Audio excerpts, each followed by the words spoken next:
Hello बच्चों, let's read this question for the following reaction. The correct statement is, अब हमें जो ये रिएक्शन दी हुई है CH4 प्लस Cl2 लाइट की प्रेजेंस में CH3Cl में कन्वर्ट हो जाती है और HCl में कन्वर्ट हो जाती है। तो हमें इस रिएक्शन के लिए यहाँ पे 4 डिफरेंट स्टेटमेंट्स दिए हुए हैं और हमें जो करेक्ट है उसे आइडेंटिफाई करना है। तो की कंसेप्ट की बात कर लेते हैं। Key concept we will use here is what is endothermic reaction क्या होती है। पहले तो हमें ये जानना है कि एंडोथर्मिक जो टर्म है वो किसके लिए यूज़ करते हैं। अब जब रिएक्शन में एनर्जी या हीट की बात करें वो एब्जॉर्ब होती है, energy is absorbed in which reaction is called endothermic reaction, यानी कि इसके लिए हीट चेंज या एंथैल्पी चेंज क्या होगी, पॉजिटिव। अब एक्सोथर्मिक की बात करें, एक्सोथर्मिक कोई रिएक्शन कब होगी, अगर उसमें एनर्जी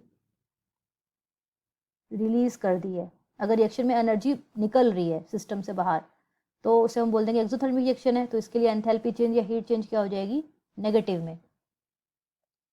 तो फर्स्ट स्टेटमेंट अगर हम देखें वो क्या दिया हुआ है यहाँ पे, इनिशिएशन स्टेप।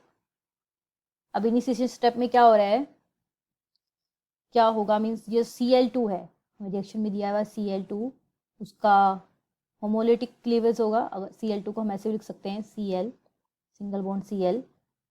सनलाइट की प्रेजेंस में यानी HNU की प्रेजेंस में इसका होमोलिटिक क्लीवेज होगा, यानी कि अपना अपना शेयरिंग इलेक्ट्रॉन ये लोग दोनों ले लेंगे और फ्री रेडिकल में कन्वर्ट हो जाएंगे। तो आप यहाँ पे क्या देख रहे हैं कि बॉन्ड ब्रेक हो रहा है, बॉन्ड ब्रेक हो रहा है। अब बॉन्ड ब्रेक में हमेशा क्या लगती है, एनर्जी लगती है, एनर्जी देनी पड़ती है। तो यानी कि ये कौन सी रिएक्शन होगी, एंडोथर्मिक, जैसा कि मैंने अभी की कंसेप्ट में बताया। अब एंडोथर्मिक है तो इसके लिए डेल एच क्या होनी चाहिए, पॉजिटिव। तो हम फर्स्ट स्टेटमेंट देखेंगे, इनिशिएशन स्टेप इज एक्सोथर्मिक, तो ये वैसे ही गलत हो जाता है, ये हो गया यहाँ पे गलत। तो यानी कि इस स्टेप के लिए जो एंथैल्पी चेंज की वैल्यू हो जाएगी वो कितनी हो जाएगी, यहाँ पे प्लस, नेगेटिव में नहीं होगी, प्लस में 58 किलो कैलोरी पर मोल। अब हम नेक्स्ट स्टेप की बात करेंगे। तो नेक्स्ट स्टेप है प्रोपगेशन। इसमें क्या होगा, CH4 को हम मीथेन को ऐसे लिख सकते हैं, और जो फर्स्ट स्टेप में Cl रेडिकल बना था वो हेल्प करेगा C और H के बॉन्ड को ब्रेक करने में। तो ये बन जाएगा CH3 फ्री रेडिकल और यहाँ पर एक HCl हमारा फॉर्म हो जाएगा। अब यहाँ पर भी हम देख रहे हैं CH3 रेडिकल कब बन रहा है, जब इनके बीच का ये बॉन्ड ब्रेक हो रहा है।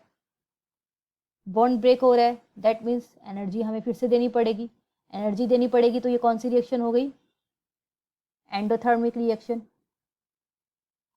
एंडोथर्मिक रिएक्शन है तो डेल एच क्या हो जाना चाहिए इसमें, पॉजिटिव, यानी कि डेल एच की जो भी वैल्यू होगी वो प्लस में होगी, दी हुई है यहाँ पे 2, ये प्लस में होगी। तो ऑप्शन देख लेते हैं हम। तो सेकेंड ऑप्शन दिया हुआ है, propagation step involving CH3 radical बन रहा है, ठीक है, इज एक्सोथर्मिक, ये भी गलत है क्योंकि ये एंडोथर्मिक है और इसकी वैल्यू हो जाएगी 2 किलो कैलोरी पर मोल। अब नेक्स्ट स्टेटमेंट देखते हैं, प्रोपोगेशन। तो नेक्स्ट प्रोपोगेशन स्टेप में क्या होगा, ये जो CH3 फ्री रेडिकल बना है और प्लस जो फर्स्ट स्टेप में इनिशिएशन स्टेप में Cl रेडिकल बना था, ये आपस में अट्रैक्ट हो जाएंगे क्योंकि ये अनस्टेबल है, तो और बन जाएंगे CH3Cl, बॉन्ड फॉर्मेशन हो जाएगा। तो यहाँ पे आप देख सकते हैं यहाँ क्या हुआ है, बॉन्ड फॉर्मेशन। बॉन्ड फॉर्मेशन में हमेशा एनर्जी रिलीज होती है, एनर्जी रिलीज हो गई तो रिएक्शन क्या हो गई, exothermic, according to the key concept. C option भी इसका गलत हो जाएगा क्योंकि propagation step that involve CH3Cl formation is exothermic not endothermic, तो ये ऑप्शन भी गलत है। तो सिंपल सी बात है, डी ऑप्शन सही आंसर है इसका, the reaction is exothermic. I hope you understood it well, best of luck.